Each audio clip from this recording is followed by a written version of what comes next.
tell you what, I think I like this crowd.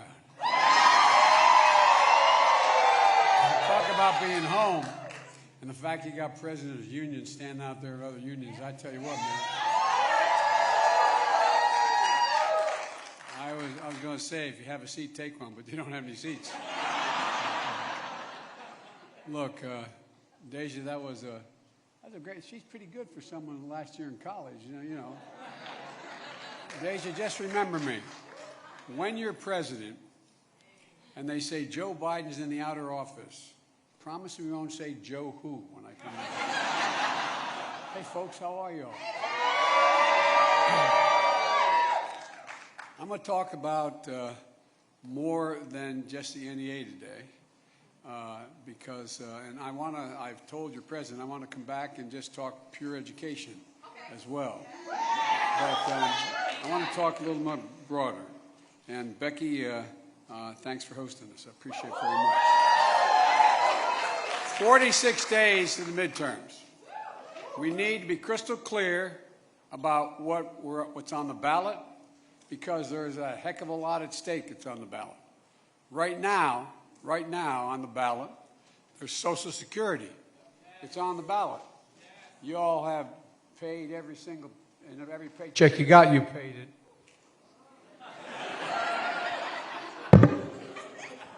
You paid into. Holy mackerel. Anyway. But there's a lot, really, truly, there's a lot in the ballot. My dad used to have an expression. He'd say, Joey, don't compare me to the Almighty, compare me to the alternative. And we have a real alternative here that this is not going to be an election that isn't of significant consequence. Gun safety for our kids and gun violence on the ballot. The idea that you start school this year and kids in many parts of the country are learning how to duck and cover rather than, no, I'm serious, think about it. Rather than talking about reading, writing, and arithmetic is a very different circumstance. It's not right. It's not who we are. It's not who we should be. And folks, look, the survival of our planet is on the ballot. And that sounds like hyperbole, but it genuinely is. Well, I tell you what, the thing that we found out, and everybody found out, there's not a lot of total climate deniers anymore after they've seen what happened this year. But guess what? We got a lot to do. You got to say hi to me. We go back a long way. She was 12, I was 30, but anyway, this woman helped me get an awful lot done. At any rate, but right now, and it's not hyperbole to suggest right now democracy itself, this is on the ballot as well. Folks, I believe America is at an inflection point. I apologize I'm a labor guy. I've spent a lot of time with all of you, not all of you, but with the labor movement since I got elected in my whole career. And I apologize if I repeat some things, but I think we're really at an inflection point. It occurs every 3, 4, 5 generations. It doesn't occur every election. And by inflection point, I mean that these moments, these are going to determine the shape of everything to come after, what we do now. What we do in the next several years is going to determine what this country looks like in 25 and 30 years. It's that consequential. Now, 46 days to choose, 46 days. And the path offered by Democrats is contrasted with the one offered by the MAGA Republicans. And by the way, not all Republicans are MAGA Republicans. So I want to make that clear. And for years and years, I had a reputation. I remember I got beat up in the campaign by saying that I wanted to unify the country and unify the parties. I used to be able to do that. But things have changed a whole bunch. The MAGA Republicans control the Republican Party right now, and that's self-evident. That's self-evident. So there's a lot at stake here. And I'm going to talk a little bit about that right now. Earlier today, after opposing and obstructing everything we tried to do to stop progress for the last 2 years, the House Minority Leader, Kevin McCarthy, went to Pennsylvania and unveiled on what he calls a commitment to America. That's a thin series of policy goals with little or no detail that he says Republicans are going to pursue if they regain control of the Congress. In the course of nearly an hour, here's a few of the things we didn't hear. We didn't hear him mention the right to choose. We didn't hear him mention Medicare. We didn't hear him mention Social Security.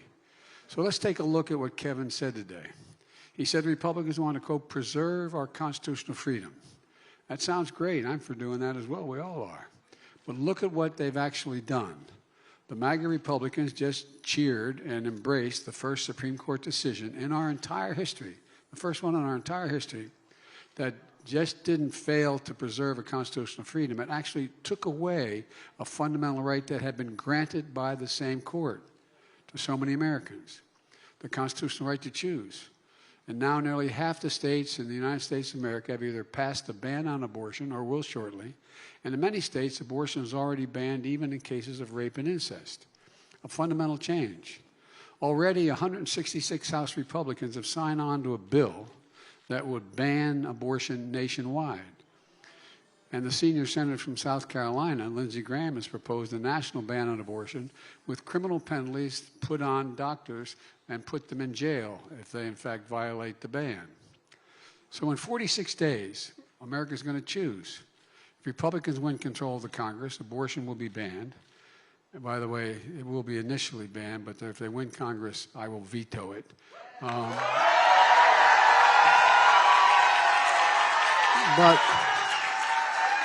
But think what's happening.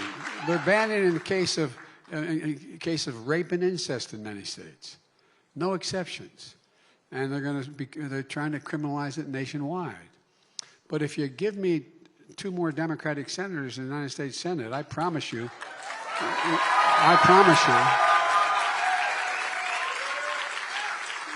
we're going to codify Roe.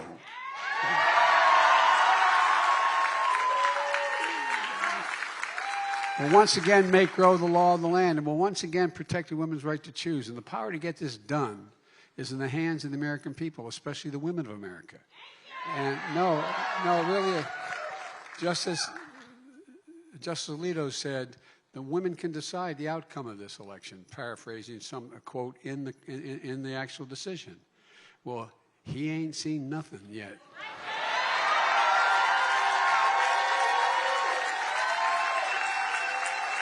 I don't believe the MAGA Republicans have a clue about the power of American women. Let me tell you something. They're about to find out. And folks, Kevin McCarthy also talked about, quote, longer, healthier lives for Americans. Again, sounds great. Who's not for that? Well, just look at what the Republicans are doing. Already, 158 House Republicans have signed on to a Republican budget that will cut Medicare and Social Security. Already. The man in charge of electing Republicans in the U.S. Senate, Senator Rick Scott of Florida, has proposed a plan to put Social Security in the chopping block every 5 years. De novo. No, I know this sounds like, but I really mean it. Look, go on the internet and check it out. They've laid out the platform. It means every 5 years, according to if they succeed in the Senate, the Congress will vote to either cut, reduce, or completely eliminate Social Security or bring it back exactly as it is. What do you think the prospects of it coming back exactly as it is?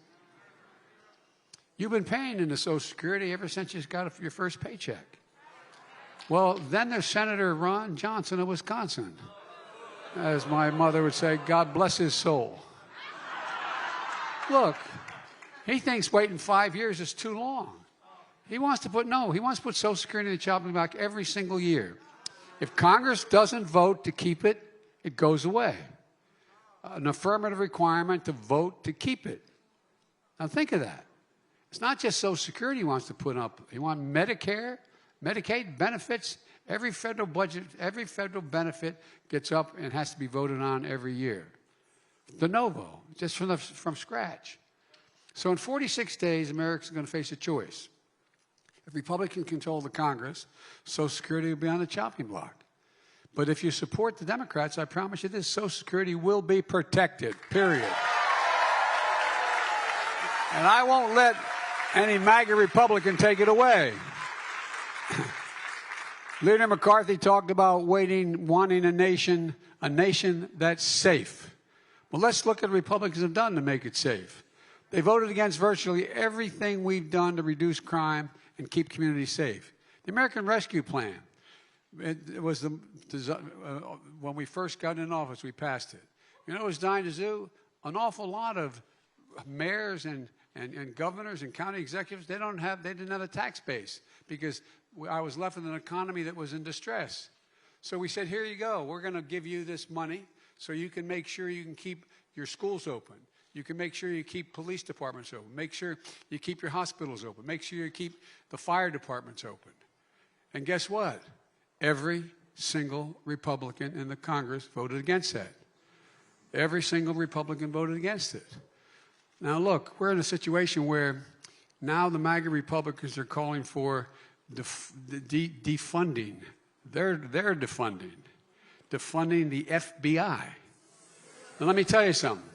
I don't think, and I know some of you weren't happy with me, I didn't think we should defund the police. I never believed that and said so at the time. But I sure in hell don't think we should be funding the FBI either. And then there's the day we'll never forget on January 6th. What happened on the 6th? Law enforcement was attacked, assaulted, brutalized, and stomped on, and later several died. Some lost their lives because of that day. The MAGA Republicans didn't side with law enforcement. They sided with the insurrectionists. And they still do. Don't tell me you support law enforcement if you can't condemn what happened on January the 6th. Don't tell me that. You can't be pro-law enforcement and pro-insurrection. You can't claim to be a party of law and order and call the people who attacked the police on January 6th patriots. That's what they're called. And you can't claim to be for a safe America if you take orders from the NRA. Look, we just passed the most meaningful gun safety law in 30 years in this country, but most Republicans voted against it. Some, thank God, joined us and we passed it. And sided, but most sided with the NRA.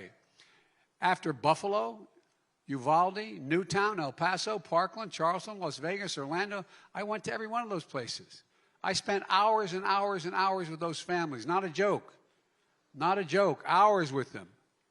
I know what it's like under different circumstances to lose children. But lose children like they lost their children? Enough. We've had enough. It's time to pass the assault weapons ban. Look, I support the Second Amendment. I have 2 shotguns. The only thing I really do is really target practice. I haven't done that in a long time. But here's the thing. There's no justification for weapon of war. None. The speed of that bullet is 5 times that comes out of the muzzle of most weapons. It can penetrate your vest. And by the way, as I pointed out when I got it passed the first time as a senator, in Delaware, we're a big gun-owning state. A lot of duck hunters, a lot of hunters. And I'd be going, and I literally went up and down the streams campaigning and going to the people who were who belonged to the NRA and others. And I'd say, how many deer out here are wearing Kevlar vests? You know, no, but I'm seriously, think about it. What in God's name do you need an assault weapon for? It's an assault weapon designed to kill people, to defend America, to defend people. But folks, look, it's way out of hand. I've taken on the RNA and I beat them before and I plan on doing it again.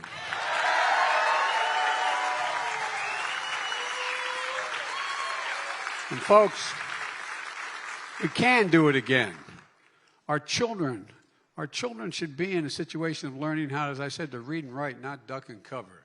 So in 46 days, if you want a safer America, America faces a choice. Republicans will once again side with the NRA and put American families and children at risk. And I mean, some Democrats as well, and there's some Republicans who support us. It's not down the line, but it's the part of their platform. Democrats will ban assault weapons once and for all, God willing.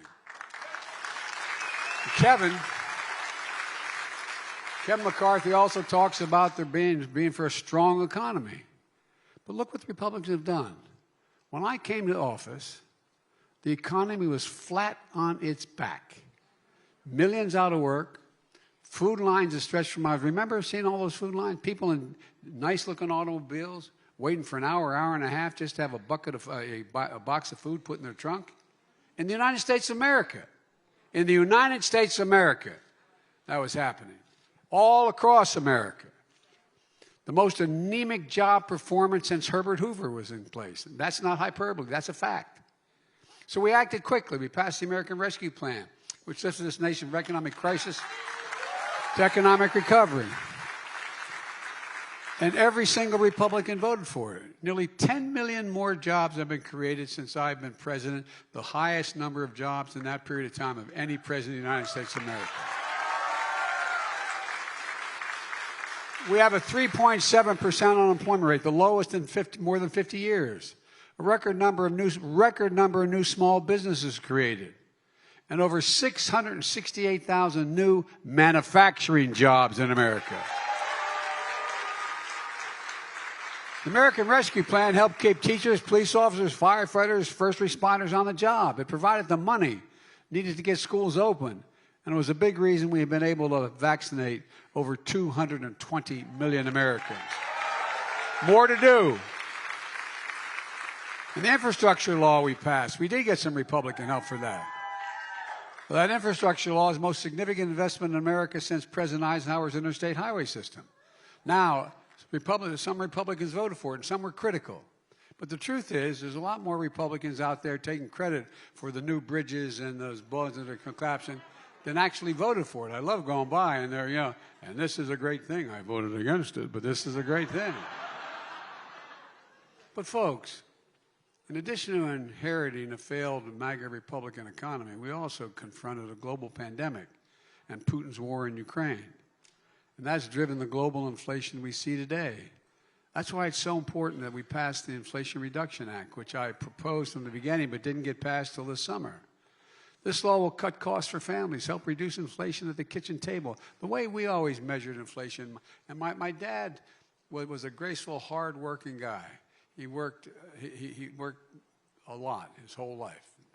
And my dad used to talk about whether inflation or the situation of a family that have breathing room is at the end of the month when you paid all your bills, did you have a little bit left?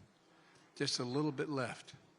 So there's more than one way to deal with the inflation of a family, to lower the price of the things they have to deal with. Because that's what folks at home think about. How much are their monthly bills? How much do they have to pay for the necessities? This law is going to give them just a little more breathing room, as my dad would say. We pay more for our prescription drugs than any nation in the world. Well, for years, so many of us, for a long time, and many of the unions in here, every one of the unions here, have been trying to fix this problem. For years, Big Pharma has blocked us in Medicare from negotiating drug prices. But not this year. We beat Big Pharma. Finally beat them, first time. Big Pharma lost. And folks, now Medicare will have the power to do what so many Democrats and many Republicans in the past talked about doing, lowering prescription drug prices. They pay billions of dollars. They can negotiate lower prices like other countries do. And the seniors, we passed a law saying beginning in January, no senior, no matter what the cost of their prescription drugs, cancer drugs or whatever drugs they have, and some of them can be $60,000, $70,000, $80,000 a year.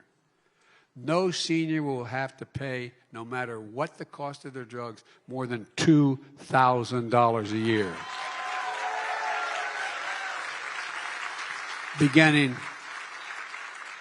in January. And if you're on Medicare and you have diabetes, the cost of your insulin, instead of being 30 to 40 to 50 times more than the cost to make the insulin, it costs $10 to make that insulin. 10. And package it. But now, you cannot charge any senior, and we should make it for everybody. They voted down the other piece, but every senior will not have to pay more than $35 a month for the cost of their insulin. We wanted to cut the cost of insulin for everyone, including the hundreds of thousands of children who have type 1 diabetes. But look, folks, imagine being the parent of a child who had type 1 diabetes. You had no insurance and you had no coverage. You have to look at that child and know that if he or she does not have access to that insulin, it will fundamentally affect their lives in ways that are going to be damaging for the rest of their lives. Imagine the feeling. My dad used to say, Joey, a job's about a lot more than a paycheck. It's about your dignity. It's about respect. And he'd always end by saying it's about being able to look your kid in the eye and say, honey, it's going to be okay. Well, guess what? The Republicans blocked limiting that cost to $35 for kids. As I said, it only costs $10 for that prescription to be made and packaged. Drug companies are charging families more than 30 times as much for that drug on a monthly basis. And a lot of people just can't do it. Imagine, I said, being that mom and dad, needing that insulin. It has to be done. I was down in Virginia at a function and met a mom who said they have to ration the insulin. I mean, it's wrong. It's not who we are. We're going to fix that as well, I promise you. Folks, bottom line, this law is going to lower energy costs as well. Gas prices, I know I got criticized for going in the stockpile. Well, guess what? Gas prices are down $1.30 a gallon. And in 41 states, plus the District of Columbia, the average gasoline price is less than $2.99.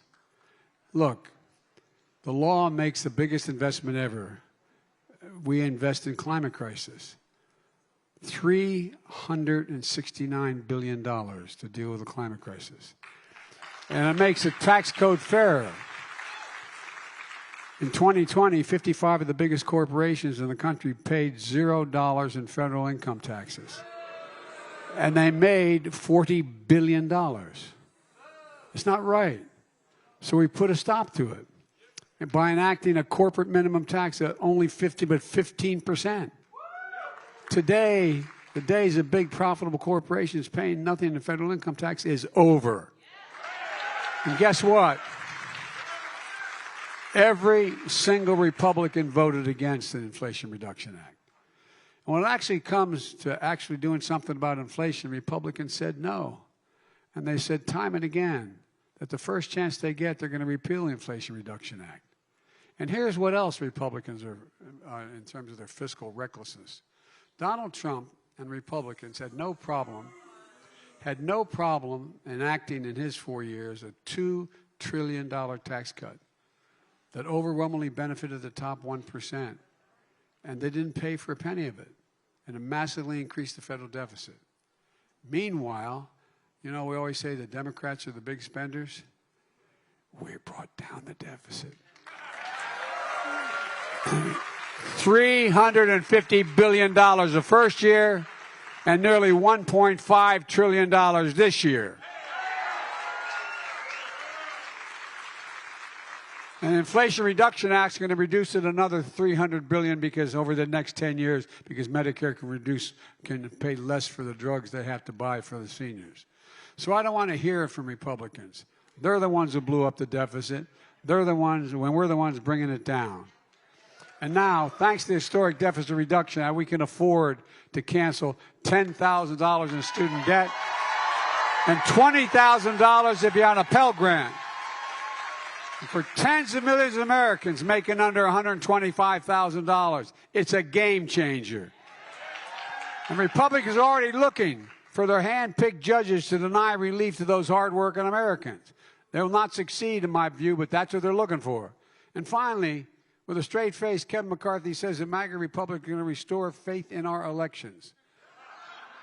As we say in my faith, bless me, Father, for I have sinned. Restore faith in our elections? MAGA Republicans refuse to accept the results of the 2020 election and the will of the people. 81 million people voted Democrat for president last time. Even though they lost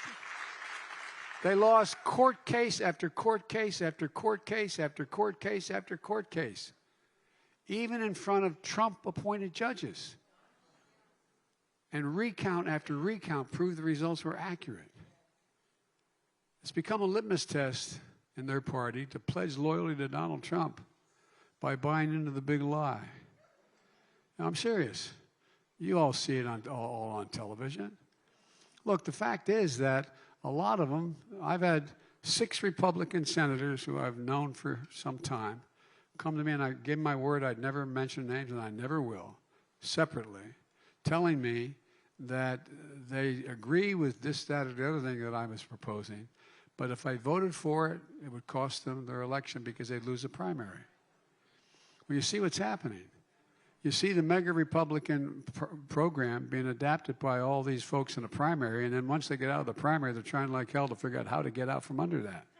No, I'm serious. You can't let the integrity of our elections be undermined. Democracy can't survive. It cannot survive. Not a joke. Can't survive when one side believes there's only 2 outcomes to an election.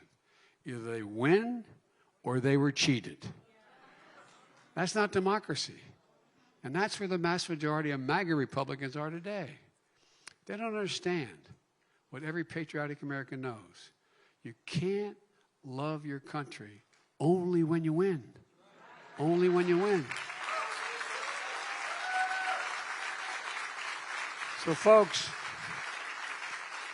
in just 46 days, democracy will be on the ballot.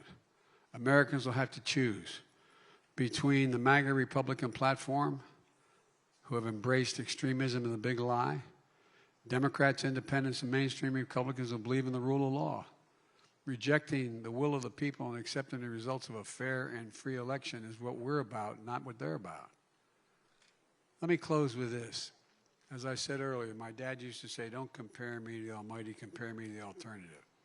This November, you have to choose to be a nation of hope, unity, and optimism, or a nation of fear, division, and darkness. I believe America will move forward to the future, a future with possibilities, a future in which we can build, dream, and hope. I know we can because I know this nation like you do. I know the American people. I know their courage. I know their hearts. I know our history. That's why, and I mean this from the bottom of my heart, and those of you who know me, no one ever doubts I mean what I say. The problem is I sometimes say all that I mean. But all kidding aside, I've never been more optimistic. We're the only country in the world that's come out of every crisis stronger than we went into it. It's not just about building back to what it was before. We have a chance to build back in a way to make it better for everybody. Everybody.